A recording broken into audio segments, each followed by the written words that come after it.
Hello students, welcome to this lecture. In the previous lecture we have discussed Fermi level in case of extrinsic type semiconductor material, in N-type material and P-type material. But we have discussed that Fermi level at the high temperature. But if we want to discuss the exact position of the Fermi level, we will discuss at the low temperature. Clear? So what will be the situation? So students पहले हम discuss करते हैं in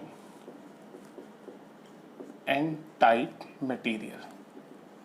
सो मैं आपको बताऊंगा पिछले बार और इस केस में हमारे पास क्या डिफरेंस है. तो suppose we have a crystal in which this is the conduction band and this is our valence band. ठीक है.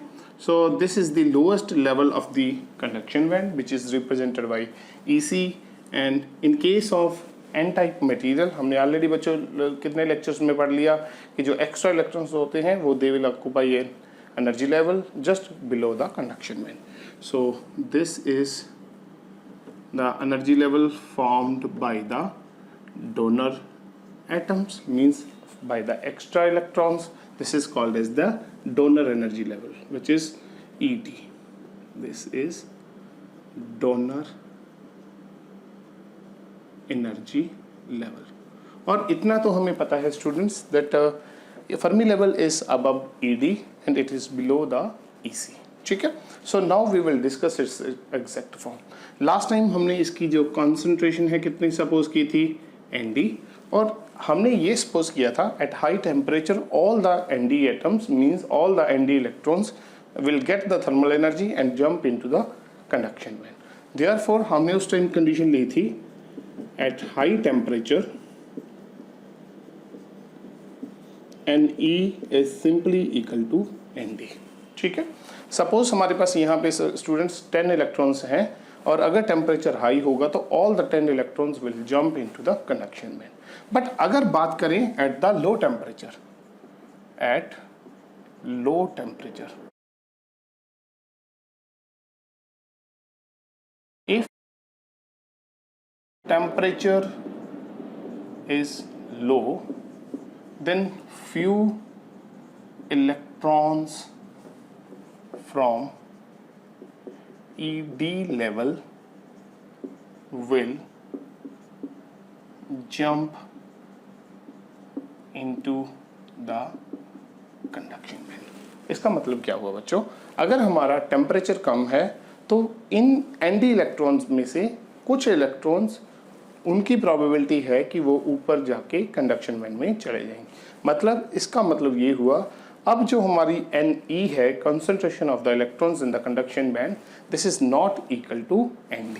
तो इस केस में बच्चों हमारी जो ND है this is not equal to NE.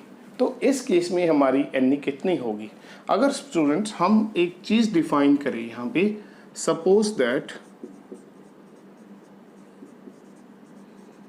F of ED is the probability to find the electrons at E is equal to ED.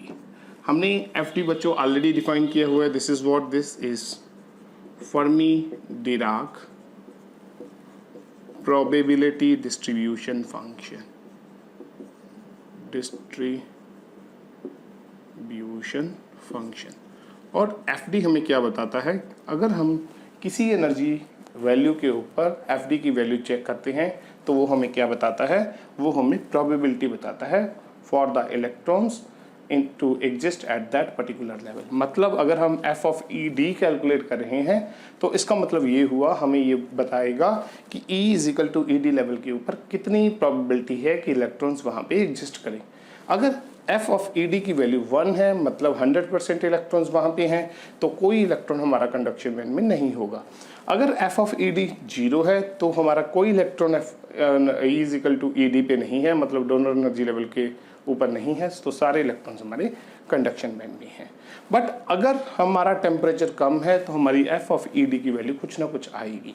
अगर F of ED की वैल्यू बच्चों आ गई तो इसका मतलब हमारे पास कुछ ना कुछ प्रोबेबिलिटी है कि हमारे कुछ इलेक्ट्रॉन्स कहाँ पे हैं?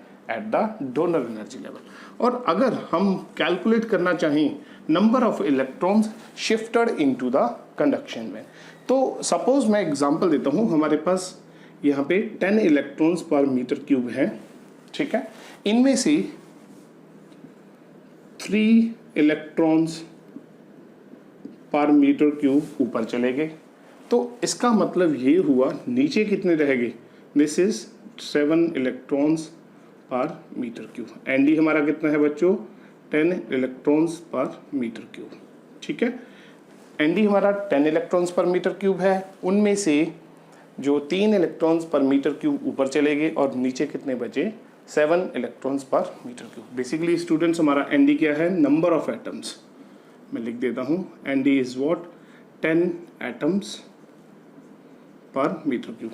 जितने हमारे पास एटम्स पर मीटर क्यूब होते हैं उतने ही हमारे पास यहाँ पे इलेक्ट्रॉन्स पर मीटर क्यूब होते हैं, क्योंकि हर एक एटम एक इलेक्ट्रॉन कंट्रीब्यूट करता है, ठीक है। So now what will happen, इसका मतलब जो हमारे पास इस time N is what, this is 3 electrons per metre cube. 3 कैसे आया बच्चों, जितने इलेक्ट्रॉन्स यहाँ से मिसिंग हैं उतने ही electrons will be in the conduction band. Clear, इसका मतलब ये हुआ f of ED is what, the probability to find the electrons at the donor energy level। अगर मैं 1 minus f of ED calculate करूं, f of ED probability to find the electrons है, तो 1 minus f ED क्या होगा, probability for missing the electrons, missing the electrons। और अगर electrons miss होंगे तभी हमारे पास इलेक्ट्रॉन कंडक्शन बैंड में आएंगे। इसका मतलब इलेक्ट्रॉन्स का कंडक्शन बैंड में होना वो किसके ऊपर डिपेंड करता है, 1 minus F of E D के ऊपर डिपेंड करता है। N E is directly proportional to 1 minus F of E D. Clear, जैसे जैसे ये बढ़ता जाएगा उसी हिसाब से हमारा एन ई फैक्टर बढ़ता जाएगा। तो यहाँ पे हम एक कांस्टेंट लगाते हैं, एन ई इज व्हाट। और देखो जो हमारी मिसिंग इलेक्ट्रॉन्स हैं वो किसके ऊपर डिपेंड करेंगे, डिपेंड्स अपॉन एन डी। अगर टोटल ये 10 हैं तो मैं अगर सपोज कर लूँ यहाँ पे जो 1 minus F of E D, अगर मैं इसको 0.3 ले लूँ, इसका मतलब ये हुआ, अगर एफ ऑफ ई डी मैंने कितना सपोज कर लिया स्टूडेंट्स, मैंने 0.7 सपोज कर लिया। इसका मतलब ये हुआ 10 में से 7 इलेक्ट्रॉन ई डी लेवल पे हैं और 3 इलेक्ट्रॉन कंडक्शन बैंड में है। तो हमें जो एन ई है वो कहाँ से किसके ऊपर डिपेंड करेगी, ऑन द एन डी, ठीक है। सो एन ई का जो हमारे पास फॉर्मुलेशन आएगा, this will be F of 1 minus F of E D into N D, ठीक है। So now we will use this exact relation to calculate the Fermi energy level in case of N type materials. Last time students हमने simply N E is equal to capital N D ले लिया था, but now what we will do, we will suppose this one. So for low temperature, Ne is what, Nd into 1 minus f of Ed। So now we will solve this equation। So इसको solve करेंगे बच्चों। अगर हम इसको equation number 1 ले लें तो पहले मैं इसकी वैल्यू फाइंड आउट करता हूँ, उसके बाद मैं यहाँ पे वैल्यूज रख दूंगा। So 1 minus f of Ed, this is what, 1 minus, हमारे पास students F of E D क्या था, हमने डिफाइन किया था, सॉरी एफ ऑफ ई क्या था हमारे पास, 1/1 plus E raised to power E minus E F by K T. ये हमारा स्टैंडर्ड फॉर्मुलेशन है for the Fermi Dirac distribution function. Just I will put the value E is equal to E D, तो वहाँ पे क्या आ जाएगा, E D minus E F. So this is 1 plus E raised to power E D plus, sorry, E D minus E F by K T, ठीक है। इसको आप कैपिटल एफ ले लो चाहे स्मॉल एफ ले लो, there is no difference. So now in this case हमें पता है स्टूडेंट्स कि यहाँ तक हमारे इलेक्ट्रॉन्स फील्ड हैं, तो इसका मतलब जो फर्मी लेवल है कहाँ होगा, डोनर एनर्जी लेवल के ऊपर होगा। तो मैं यहाँ पे लिख देता हूँ, in case of N type Fermi level lies above the ED, donor energy level के वो ऊपर होगा। अगर डोनर एनर्जी लेवल के वो ऊपर होगा तो इसका मतलब EF की वैल्यू क्या है, ED से ज़्यादा है। If EF is greater than ED, तो इसका मतलब ये हुआ हमारे पास ED minus EF is negative.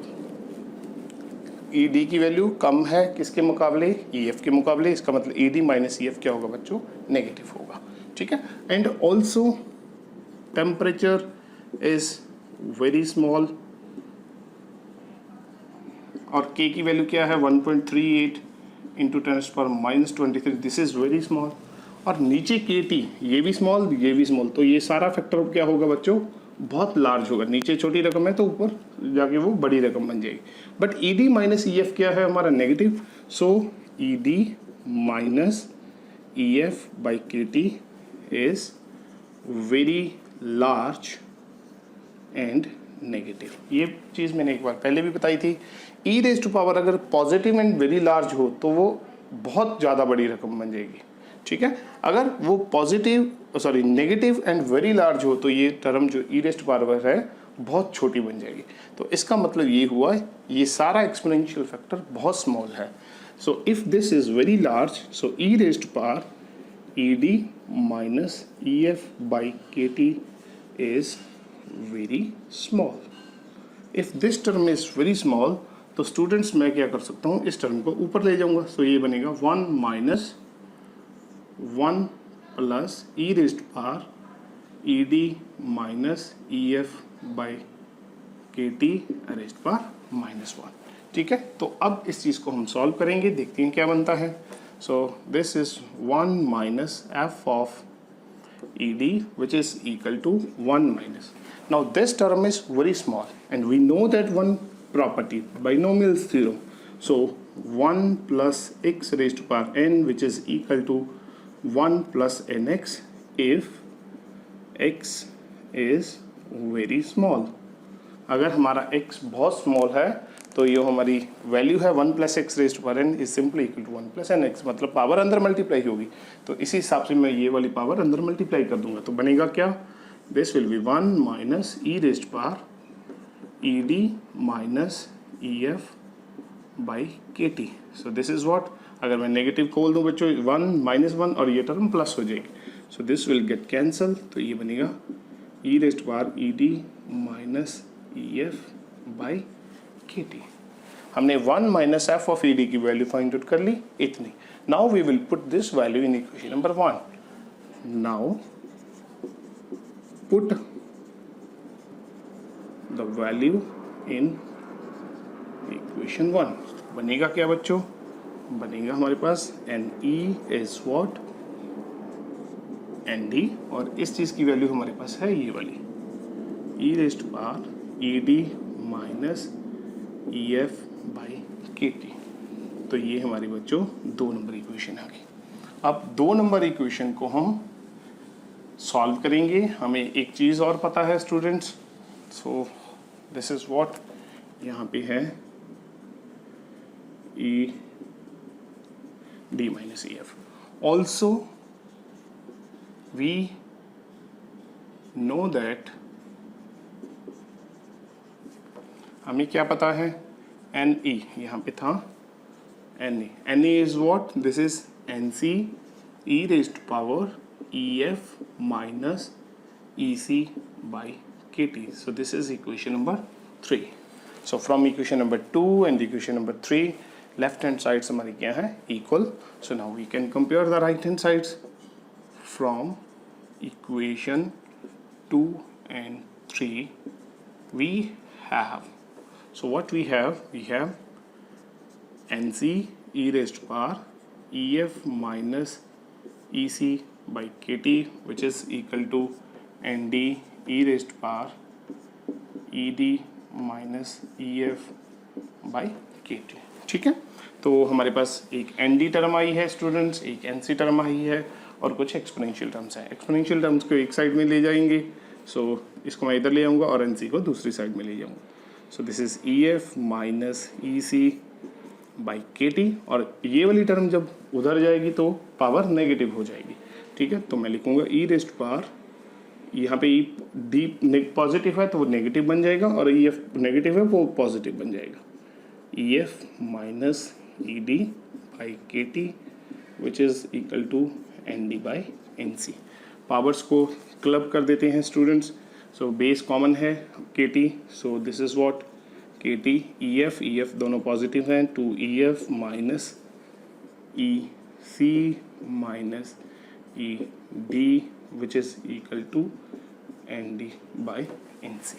ठीक है, अब दोनों साइड्स हम लॉग लेंगे क्योंकि अल्टीमेटली हमें किसकी वैल्यू फाइंड आउट करनी है, हमें वैल्यू फाइंड आउट करनी है ई एफ की। टेकिंग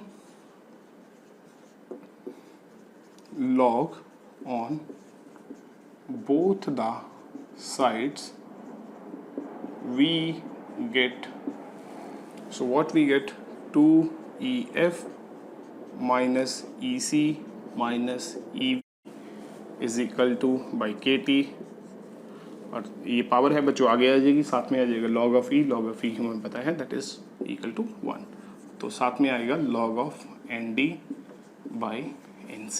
ठीक है, और अगर मैं KT को मल्टीप्लाई कर दूं दूसरी साइड में तो 2EF minus EC minus E is equal to KT log of ND by NC, और by rearranging the terms EC minus EV उधर जाके पॉजिटिव हो जाएंगी, और 2 से मैं डिवाइड कर दूं तो मेरा फाइनल जो फॉर्मुलेशन है बच्चों बन जाएगा EC plus E by 2 plus KT by 2 log of ND by NC। ठीक है, और अगर मैं एक छोटा सा रीअरेंजमेंट करूं, अगर मैं NC को ऊपर ले जाऊं और ND को नीचे ले जाऊं तो ये पावर नेगेटिव आ जाएगी, तो बनेगा क्या, EF is what EC plus EV by 2 plus KT by 2 log of NC by ND raised power -1, और अगर यहाँ पे बच्चों -1 आ गया तो हमें एक प्रॉपर्टी पता है, log of x raised power n is what n log x, तो ये नेगेटिव साइन आगे आ जाएगा। EF इज व्हाट यहाँ पे था EC और ED। ठीक है, एक टर्म ED वाली थी, एक टर्म EC वाली थी, सो this is EC plus ED by 2 minus, क्योंकि नेगेटिव आगे आ गया, KT by 2 log of NC by ND। So students this is the relation, और इस रिलेशन से हम एक चीज़ देख सकते हैं, if temperature is 0 kelvin then this term will be equal to 0, तो हमारा EF क्या होगा, that is simply equal to EC plus ED by 2, मतलब एट 0 केल्विन, इसको ऐसे लिख लेते हैं, at 0 kelvin Fermi level for n-type materials lies exactly in the mid of EC and ED। EC क्या है हमारा, lowest level of the conduction band, and ED हमारा क्या है, donor energy level, mid of EC and ED। ठीक है, और एक चीज़ मैं और आपको यहाँ पे बताऊंगा,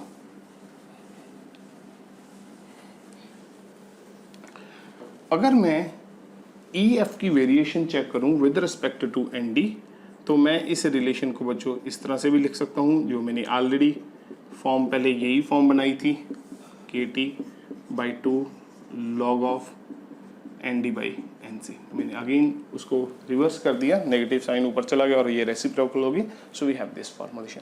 तो इस इक्वेशन से बेसिकली मुझे ये पता चल रहा है that EF is directly proportional to ND।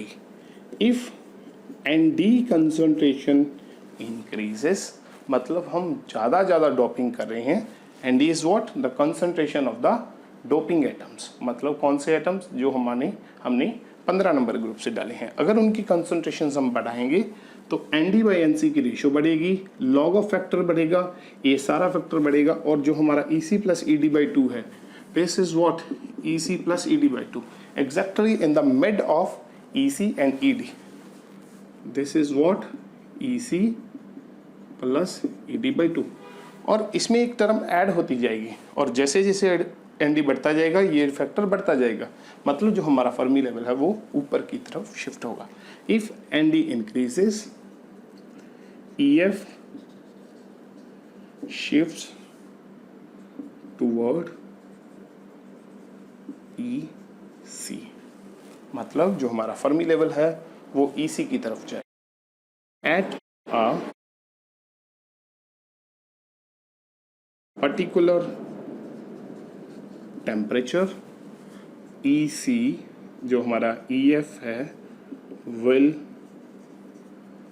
Enter into conduction band. जो हमारा फर्मी लेवल है वो कंडक्शन बैंड भी एंटर कर जाएगा, तो कंसंट्रेशन जो हमारी है इलेक्ट्रॉन्स की वहाँ पे आ जाएगी, तो इस तरह से हमारी कंडक्टिविटी बहुत बढ़ जाएगी।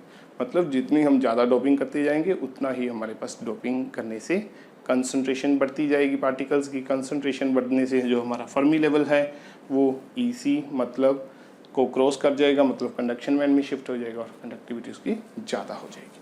ठीक है, और अगर हम बात करें टेम्परेचर की, मैंने जैसे आपको बता दिया एट 0 केल्विन, तो इसका फॉर्मूलेशन क्या है, EC प्लस ED/2 है। अगर हम टेम्परेचर बढ़ाएंगे तो ये नेगेटिव साइन है, मतलब EF is EC plus ED/2, मतलब ये टेम्परेचर बढ़ने से ये EC हमारा क्या होगा, कम होगा।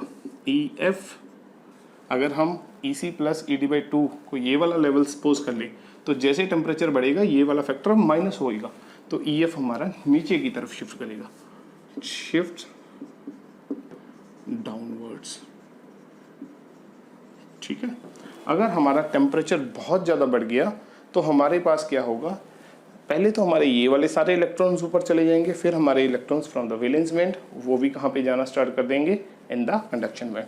तो एक स्टेज यहाँ पे ये आ जाएगी, NE will become almost equal to NH। तो उस ये कंडीशन हमें पता है किस चीज़ की कंडीशन है, this is the condition for the intrinsic type semiconductor material. तो उस टाइम क्या होगा, एट दैट स्टेज जो हमारा N टाइप मटेरियल है will become intrinsic type material, intrinsic semiconductor material।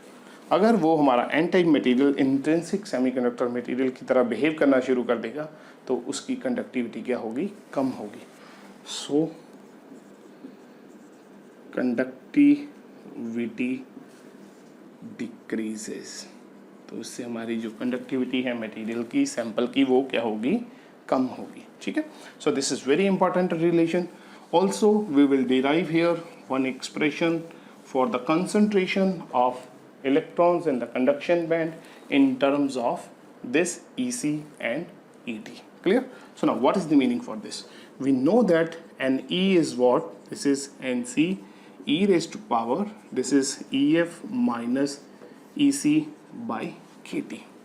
अगर मैं EF की वैल्यू यहाँ पे फिट कर दूँ, ये मेरी कौन सी इक्वेशन है, this is what, concentration of electrons in conduction band. अगर मैं EF की वैल्यू बच्चों यहाँ पे रख दूँ, पहले मैं इसको सॉल्व कर लेता हूँ, बाद में वैल्यूज रखूँगा। ठीक है, we have EF minus EC,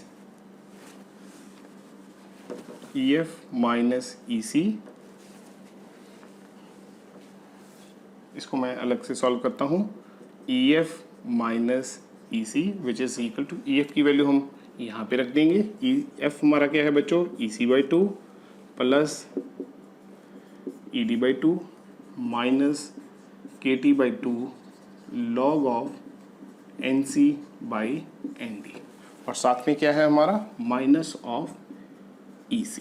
तो EF माइनस EC क्या बना, this is EC/2 and this is minus EC। ED हमारा पॉजिटिव है, इसको मैंने पहले लिख लिया, this is half and this is full, तो ये बना minus EC/2 minus KT/2 log of NC/ND, ठीक है। तो now students we will define one more term. Suppose EC और ED के बीच का जो हमारा गैप है उसको हमने डेल्टा E ले लिया। मैंने ऑलरेडी बता रखा है डोनर एनर्जी लेवल और कंडक्शन बैंड के बीच का जो गैप होता है कितना होता है, 0.01 इलेक्ट्रॉन वोल्ट से लेके 0.05 इलेक्ट्रॉन वोल्ट तक होता है। एंड डेल्टा E हमने क्या ले लिया, delta E is what, this is EC minus ED। और हमारा यहाँ पे क्या बन रहा है, this is ED minus EC। मैं इसको अगर थोड़ा सा एक स्टेप और लिख लूँ, सो this is ED minus EC by 2 minus KT by 2 log of NC by ND. So this is what ED minus EC, which is minus of delta E. So EF minus EC, which is equal to minus delta E by 2 minus KT by 2 log of NC by ND, ठीक है। But हमें value चाहिए वहाँ पे EF minus EC by KT की। हमारी value आई है EF minus EC और हमें चाहिए डिवाइड बाई KT। तो इसको डिवाइड कर देते हैं। अगर मैं KT को बच्चों डिवाइड कर दूँ, यहाँ पे नीचे KT लगा दिया, यहाँ पे KT लगा दिया और यहाँ पे ऑलरेडी KT ऊपर है, तो ये KT कैंसिल हो जाएगा। तो इसका मतलब this term is equal to this term. तो अब इसकी वैल्यू मैं सपोज कर लो इसको इक्वेशन नंबर 1 ले लूँ, तो मैं EF minus EC by KT की जो वैल्यू है वो कहाँ पे रखूँगा, इन इक्वेशन नंबर 1। तो NE is what, NC, this term is equal to this one, E rest par, मतलब ये दो टर्म्स आएंगी। फर्स्ट टर्म आएगी E rest par minus delta E by 2KT और दूसरी टर्म आएगी, this is first term and this is the second term, dot E rest par minus 1/2 log of NC by ND। We have this term, clear. तो अगर मैं students क्या करूं, अगर मैं ये वाला प्रिंसिपल लगा दूं, n log of x is equal to log of x raised power n, ये पावर मैं ऊपर ले जाऊं, देन ये बन जाएगा मेरा NE is NC E raised power delta minus delta E by 2KT E raised power log of NC by ND power minus 1/2 और E और log हमारा कैंसिल हो जाएंगे। तो NE is what, NC E raised power minus delta E by 2KT into E और log cancel, NC by ND raised power minus half, और minus half है तो इसको मैं उल्टा भी कर सकता हूँ, ऐसे लिख सकता हूँ NC by ND raised power minus half is equal to ND by NC raised power plus half. तो ऊपर आएगा हमारा ND रेस्ट पर हाफ, नीचे आएगा NC रेस्ट पर हाफ। यहाँ पे है NC रेस्ट पर 1, नीचे आ गया NC रेस्ट पर हाफ, तो ये बनेगा क्या, NC रेस्ट पर 1/2, एक हमारे पास है ND रेस्ट पर 1/2 और हमारे पास है E रेस्ट पर minus delta E by 2KT। तो हमारा जो फॉर्मूलेशन है फाइनल वो कुछ इस तरह से बन रहा है। इससे हमें काफ़ी अच्छी इन्फॉर्मेशन मिलेगी। सो NE is what, NC half, ND half, E raised to power minus delta E by 2KT। मतलब जैसे जैसे हमारी डोनर कंसंट्रेशन बढ़ेगी हमारी Ne की कंसंट्रेशन भी बढ़ेगी, और जिस हिसाब से हमारा जो ये एक्सपोनेंशियल वेरी करेगा उसी हिसाब से हमारा Ne वेरी करेगा। क्लियर। डेल्टा E हमारी पॉजिटिव वैल्यू है, मतलब ये सारी टर्म हमारी नेगेटिव होगी, और जैसे टेम्परेचर बढ़ेगा, जैसे टेम्परेचर इंक्रीज होगा ये टर्म छोटी होती जाएगी। अगर ये टर्म पॉजिटिव और छोटी होती तो वैल्यू कम आती, बट अगर ये नेगेटिव है और नेगेटिव छोटी वैल्यू तो ये वैल्यू बढ़ेगी, मतलब हमारा Ne की वैल्यू भी बढ़ेगी। क्लियर। सो टेम्परेचर इंक्रीज होने से भी ये बढ़ेगा और ND से इंक्रीज होने से भी ये Ne बढ़ेगा। So this is very important relation. And also we will define one graph. अगर मैं स्टूडेंट्स एक ग्राफ बनाऊं between temperature and energy level, suppose this is the EC energy level and this is the donor energy level. If we are talking for the low temperature, so this temperature is suppose 0 Kelvin, तो इस 0 kelvin के ऊपर जो हमारा Fermi energy level है that is exactly in the mid of conduction band and donor energy level. और जैसे जैसे हमारा टेम्परेचर बहुत बढ़ेगा तो ये मटेरियल मैंने आपको प्रूव करके दिखाया कि ये क्या बन जाएगा, इंट्रिंसिक टाइप मटेरियल बन जाएगा। If this EI is the level of the Fermi energy level for the intrinsic type material, this is what Fermi energy level for intrinsic. ये स्टूडेंट्स है Fermi energy level for the, this is the Fermi energy level for the extrinsic material at 0 Kelvin, and this what we have defined Fermi energy level for the intrinsic, for the pure material। अगर हमारा temperature बहुत ज़्यादा बढ़ जाएगा तो ये हमारा जो फर्मी एनर्जी लेवल है वो इस तरह से कम होके हमारा इस लेवल के बराबर आ जाएगा, लाइक दिस, ठीक है। और ये हमारा जो फर्मी एनर्जी लेवल है वो कंटिन्यूसली डिक्रीज होता जाएगा और वो इंट्रिंसिक जो हम मटेरियल के फर्मी एनर्जी लेवल के ऊपर आके रुक जाएगा। Clear? So this is the variation for the Fermi energy level with the temperature. Next बात करेंगे for the P type material. हाँ जी स्टूडेंट्स, इसके बाद हम बात करेंगे for the P type material. मैंने ऑलरेडी डायग्राम बना ली है। So what we have the conduction band, valence band, and this is the highest level of the valence band, EC energy level, this is the acceptor energy level. हमने already पिछले lectures में देख लिया जो हमारे इन case of P type material हैं, जो हमारे 13th ग्रुप के एटम्स हैं उनके पास एक वैकेंसी होती है इन कंपैरिजन टू सिलिकॉन। तो वो all those vacancies they will occupy an energy level which is called as the acceptor energy level which is just above the valence band. और इस केस में हमारा जो फर्मी लेवल है, अब ये खाली स्टेट्स हैं तो ऑब्वियसली हमारा जो फर्मी लेवल इसके नीचे होगा। नीचे कहाँ पे होगा that we have to find out. Let the concentration of impurity atoms is Na बच्चों हमारे क्या हैं, concentration of the acceptor atoms. अगर स्टूडेंट्स हमारा टेम्परेचर, अगेन मैं वही बात करूँगा, लास्ट टाइम जो हम हाई टेम्परेचर पे बात कर रहे थे, एट हाई टेम्परेचर हमने क्या लिया था, हमने लिया था NH is simply equal to, ठीक है। एक्चुअली होता क्या है, temperature at T is equal to 0 kelvin, ये वैलेंस में के सभी स्टेट्स कम्प्लीटली पैक्ड हैं और ये स्टेट्स कम्प्लीटली एम्प्टी हैं। बट जैसे ही टेम्परेचर बढ़ता है तो नीचे से इलेक्ट्रॉन्स हमारे ऊपर की तरफ जाते हैं। बट लास्ट टाइम जब हमने आर्टिकल डिराइव किया था हमने लिया था हाई टेम्परेचर, उसका मतलब ये क्या हुआ कि सारी जो ऊपर की स्टेट्स हैं उनको किसने फिल कर दिया, इलेक्ट्रॉन्स ने। कहाँ से, जो वैलेंस बैंड में पड़े हैं। मतलब ये इलेक्ट्रॉन्स ऊपर की तरफ गए, मतलब उन्होंने क्या फिल कर दिया बच्चों, ये Na स्टेट्स हैं जिनको उन्होंने फिल कर दिया। तो उस टाइम जो नीचे होल्स कितने बनेंगे, NH होल्स बनेंगे, concentration of the holes in the valence band, और कितनी होगी, जितनी ऊपर वैकेंसीज हैं, that is equal to Na। But if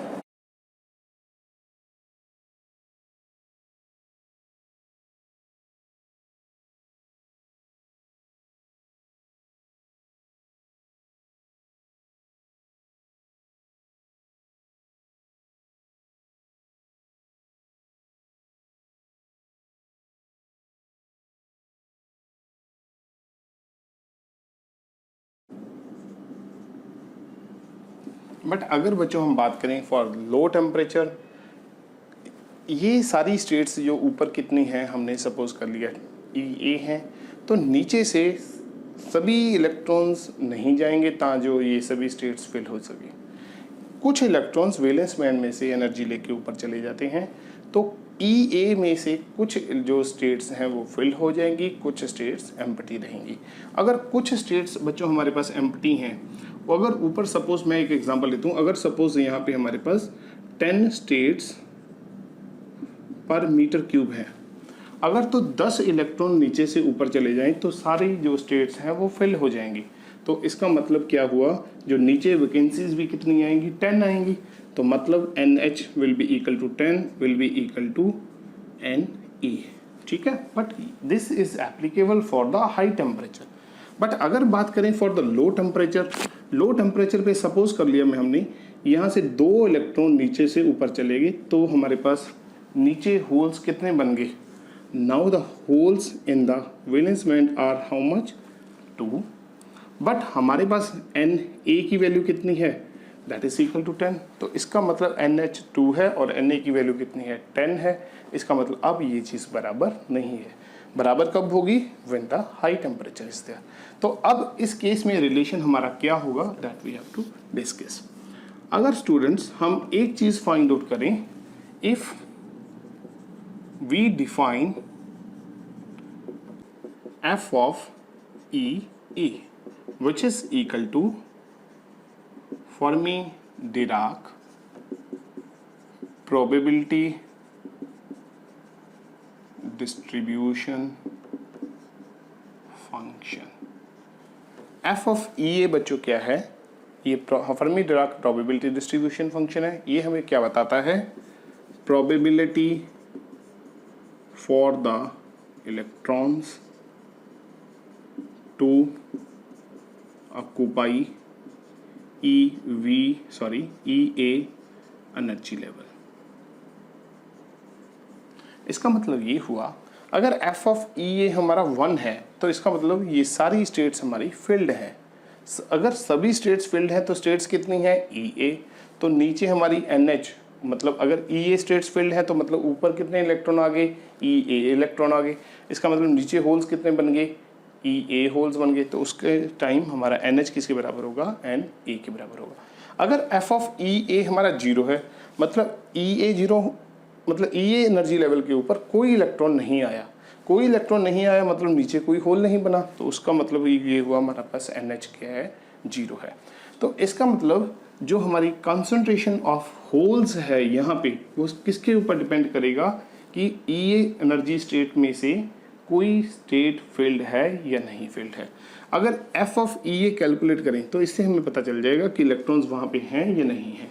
और टोटल स्टेट्स कितनी हैं, N। सपोज मैं एग्जांपल ले लूँ, टोटल हमारी स्टेट्स कितनी हैं, 10 स्टेट्स हैं। अगर f ऑफ EA हमारा कितना आ गया, 0.3 आ गया। इसका मतलब 30% जो हमारी स्पेस है, स्टेट्स हैं, वो फील्ड हैं। तो अगर हम Na into F of EA calculate करें तो वो कितना आएगा, 10 इंटू 0.3, मतलब 3 स्टेट्स हमारी फील्ड है। 3 स्टेट्स फील्ड होने का मतलब नीचे से 3 इलेक्ट्रॉन आए होंगे। तो नीचे होल्स कितने बनेंगे, 3 होल्स बनेंगे। तो number of the concentration of holes in valence band कितनी होगी बच्चों, वो भी 3 होगी। तो इस प्रॉपर्टी को हम यूज करेंगे इस केस में। इन दिस केस हमारा NH क्या होगा बच्चों, this is equal to Na into F of EA। तो मैं इस रिलेशन में अब वैल्यूज रखूंगा। इस रिलेशन में वैल्यूज रखने के बाद हम formulation for Fermi energy level find out करेंगे, किसके लिए, for the P type material के लिए। तो हमारा NH क्या है, this is Na into F of EA। पहले बच्चों मैं f ऑफ EA अलग से निकालता हूँ। f of EA is what, we know that the probability distribution function at energy level E is what, 1 plus e raised power E minus EF by KT। I will just put here E is equal to EE। तो ये बनेगा 1/1 plus e raised power EA minus EF by KT। तो इसकी value ऊपर रख देते हैं। NH is what, Na into 1/1 plus e raised to power EA minus EF by KT. Clear? Also in this case हमें पता है स्टूडेंट्स, EF हमारा जो एनर्जी लेवल है वो EA एनर्जी लेवल से नीचे है। तो इसका मतलब ये हुआ EA ग्रेटर देन EF। हमारे पास क्या है, EA माइनस EF। अगर ये वाली चीज़ इससे ग्रेटर है तो EA माइनस EF क्या होगा, पॉजिटिव होगा। Also T temperature is very small, K is very small. तो ये नीचे का फैक्टर बहुत छोटा है। तो जब डिवाइड करेंगे KT के साथ तो ये सारा फैक्टर क्या बनेगा, EA minus EF by KT is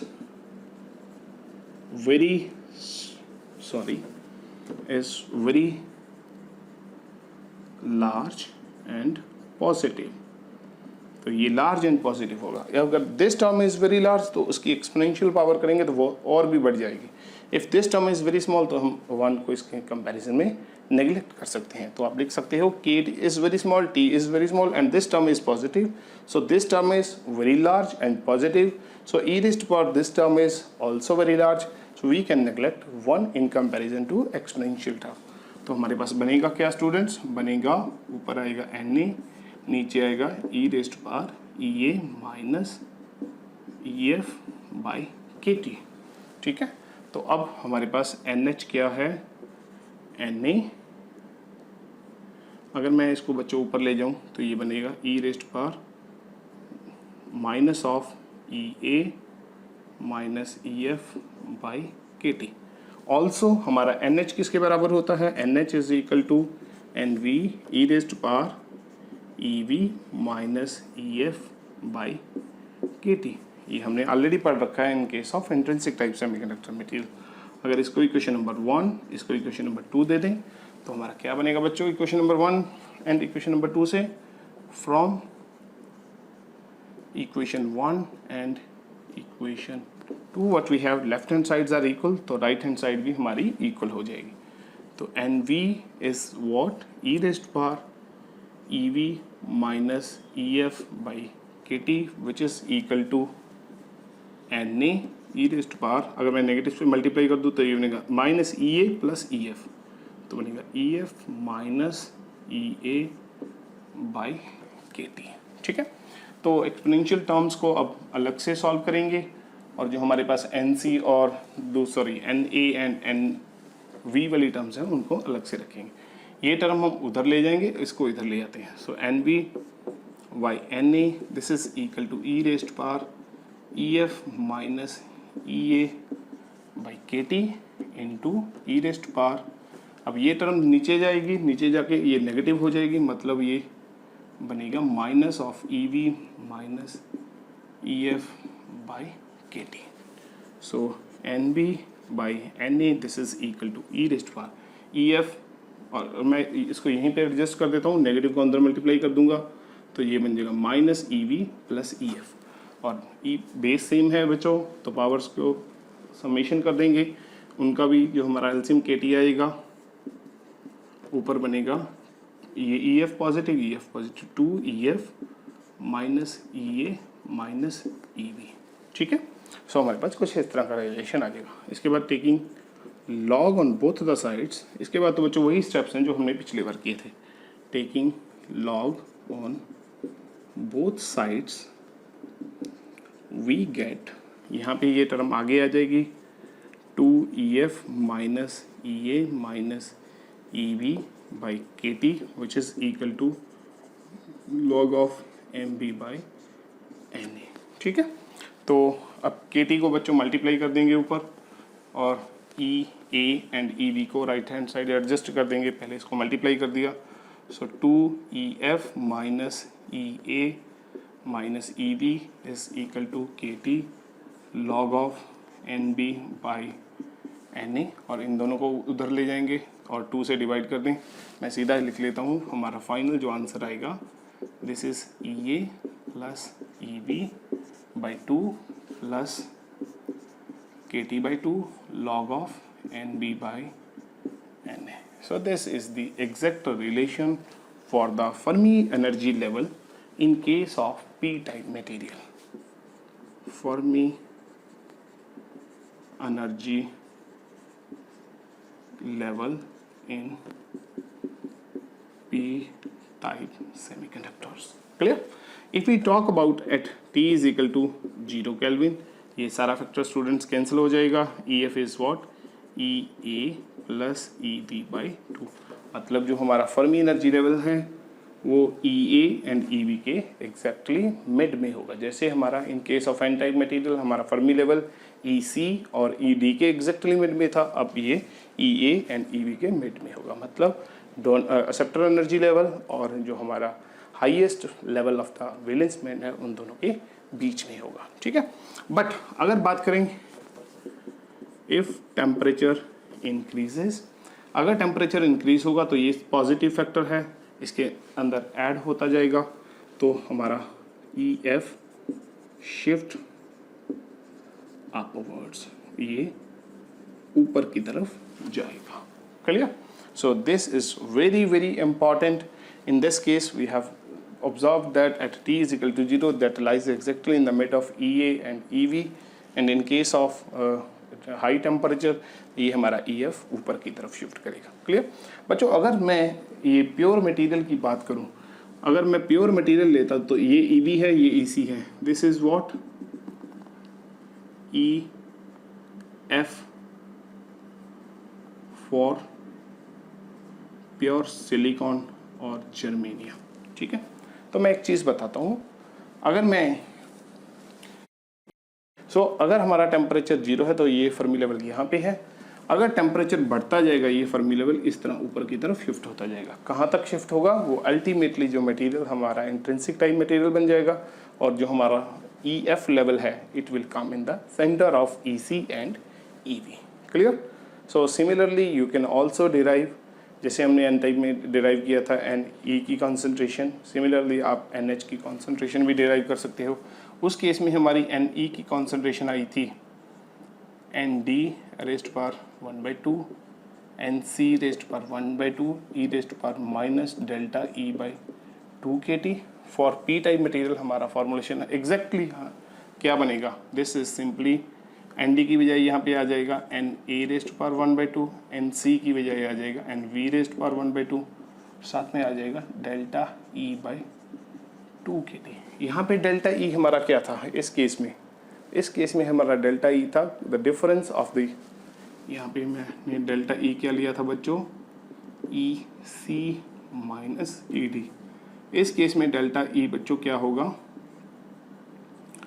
EA minus EV। ठीक है, तो इसको कैसे डिराइव करते हैं मैं आपको एक बार बता देता हूँ, आप खुद से इसको ट्राई करना। ठीक है, जैसे हमने रिलेशन लिया था NH is what?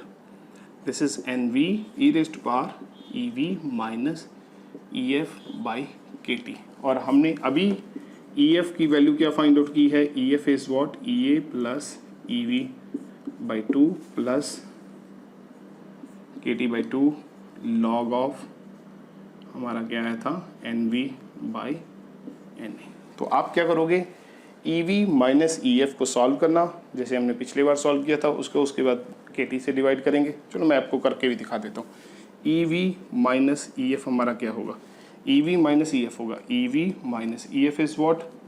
EA/2 minus EV/2 minus KT/2 log of NV/NA।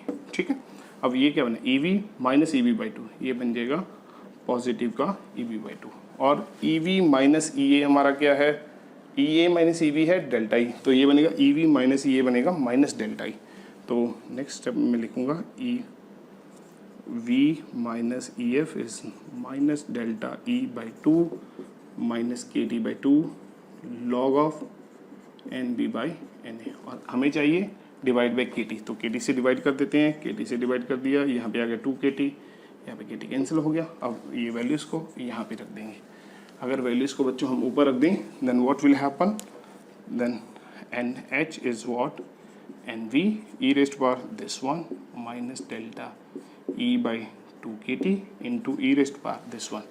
अब इस केस में क्या है? Minus half log of NB/NA, और इस केस में बच्चों अगेन ये वाली चीज़ हम पावर में ले जाएंगे, तो मैंने यहाँ पे इसको पावर में लिख दिया। E और लॉग कैंसिल हो जाएंगे, तो NH इज व्हाट?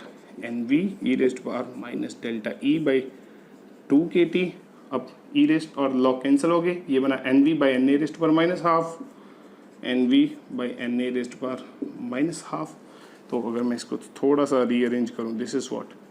NB ये पॉजिटिव बना दूं, NA ऊपर आ जाएगा हाफ, NV हाफ नीचे चला जाएगा, E रेस्ट पर minus delta E/2 KT, and this is what? NV नीचे NV हाफ, तो ये बनेगा NV power half, NA power half, E rest पर माइनस डेल्टा E/2 KT। यही मैंने फॉर्मुलेशन ऑलरेडी आपको लिख के बताया हुआ है। ठीक है, तो इस तरह से बच्चों ये आप आर्टिकल करना, this is again very important. ठीक है, तो एग्जामिनेशन पॉइंट ऑफ व्यू के लिए ये बहुत इंपॉर्टेंट है। तो आप इसको लिख के प्रैक्टिस करो। Thank you.